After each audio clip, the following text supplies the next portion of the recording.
Hola amigos, bienvenidos a un nuevo capítulo del podcast Resumen del Conflicto de los Siglos. Hoy, la Biblia y la Revolución Francesa. Durante siglos, Francia estuvo rechazando la luz de la verdad, que Dios insistía en hacerles llegar mediante los reformadores. El rechazo sistemático y radical de la verdad tuvo como consecuencia un fruto que todo el mundo pudo palpar. En un país en el que el papado había tenido éxito en ocultar la Biblia, era normal que tarde o temprano se desarrollaran las escenas que caracterizaron a la Revolución. Elena White hace referencia a la profecía apocalíptica en la que se advertía precisamente lo que ocurrió en Francia. Apocalipsis afirma que la bestia del abismo haría la guerra a los dos testigos a quienes se identifica como el Antiguo y el Nuevo Testamento. En ningún otro país, como la Francia revolucionaria, se desarrolló más impresionantemente el espíritu de enemistad contra Cristo. Hugonotes y albigenses fueron masacrados de forma continua durante siglos. Se menciona la matanza de San Bartolomé. Y Elena White comenta: el mundo aún se estremece horrorizado al recordar las escenas de esa carnicería, la más vil y alevosa que se registra. Miles de protestantes fueron arrastrados fuera de sus casas y asesinados a sangre fría. Esta masacre duró 7 días y desde Roma se percibía con regocijo lo acontecido en Francia, declarando ese día tan pleno de felicidad y gozo cuando el Santísimo Padre recibió la noticia y se encaminó en solemne comitiva para dar gracias a Dios y a San Luis. Poco sabía el pontífice lo que estaba por llegar a los religiosos católicos en Francia. La bestia del abismo, o poder ateo, gobernó a Francia durante la Revolución y el reinado del terror.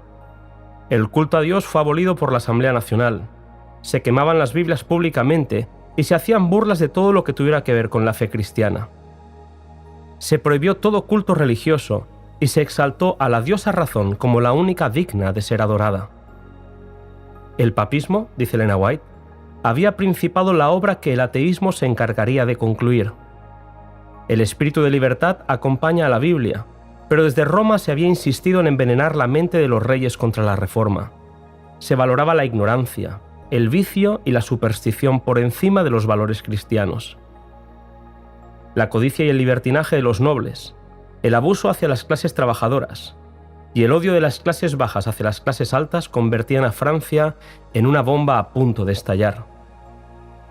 El pueblo francés dirigió su odio hacia el romanismo y el sacerdocio considerándolos cómplices de su opresión. Habían distorsionado a Dios durante siglos y ahora el pueblo francés no solo rechazaba la idea de Dios que se le había presentado durante siglos, sino que rechazaba frontalmente a la Iglesia de Dios. Los oprimidos se convirtieron en opresores, y donde en el pasado se habían levantado hogueras para acabar con la vida de los reformadores, ahora se levantaban guillotinas para acabar con la vida del rey, del clero y de los nobles. En apenas 10 días murieron miles de personas. Elena White comenta: cuando un disfraz del error ha sido descubierto, Satanás le da otro, y la gente lo saluda con el mismo entusiasmo con el que acogió al anterior.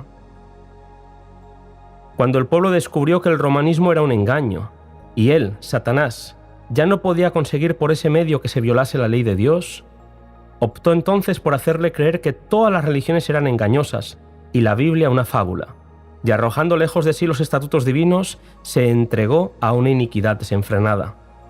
Así es el enemigo, astuto y estratega, pero Dios es más poderoso que él. Se quiso acabar con la palabra de Dios, pero la Biblia permanece para siempre. Así lo podemos leer en las últimas palabras del capítulo, cuando Elena White escribe sobre el incrédulo Voltaire, que dijo, con arrogancia en cierta ocasión: «Estoy cansado de oír de continuo que 12 hombres establecieron la religión cristiana. Yo he de probar que un solo hombre basta para destruirla». Han transcurrido varias generaciones desde que Voltaire murió y millones de hombres han secundado su obra de propaganda contra la Biblia.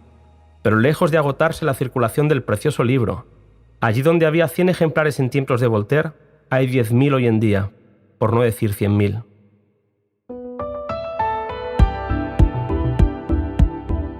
Hasta aquí el capítulo de hoy.